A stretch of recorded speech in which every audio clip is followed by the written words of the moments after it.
புரட்டாசி சனிக்கிழமை ஏன் மிகவும் சக்தி வாய்ந்ததுன்னு தெரியுமா? பெருமாள் சனி பகவானுக்கு ஒரு வரம் கொடுக்கிறாரு. யாரெல்லாம் சனிக்கிழமைகள்ல என்னை வழிபடுகிறார்களோ அவர்களுக்கெல்லாம் சனி பகவானால் ஏற்படக்கூடிய கஷ்டங்களிலிருந்து விடுபடுவார்கள் அப்படின்னு சொல்லிட்டு. புரட்டாசி மாதம் திருவோண நட்சத்திரத்துல தான் திருப்பதியில வெங்கடாஜலபதி அவதரிக்கிறாரு. அதனாலதான் புரட்டாசி மாதத்துல வர சனிக்கிழமைகள் மிகவும் சக்தி வாய்ந்ததா கருதப்படுது. புரட்டாசி சனிக்கிழமை விரதம் இருந்து பெருமாளை வணங்கினால் எல்லா விதமான கஷ்டங்களும் நீங்கி செல்வமும் மகிழ்ச்சியும் பெருகும் அப்படிங்கிறது ஐதீகம். புரட்டாசி சனிக்கிழமைகள்ல தளிகை போட்டும் மாவிளக்கு ஏற்றியும் பெருமாளை வழிபடுவார்கள். புரட்டாசி சனிக்கிழமைகள்ல விரதம் இருப்பதோடு பசியால் வாடும் ஏழை எளிய மக்களுக்கு அன்னதானம் அளிப்பதன் மூலம் ஆண்டவனோட அருளையும் பெறலாம்.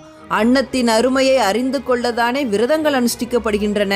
எனவே பசிப்பினியை அகற்றும் மகத்தான சேவையாக இந்த புரட்டாசி சனிக்கிழமை விரதம் இருந்து வருகிறது.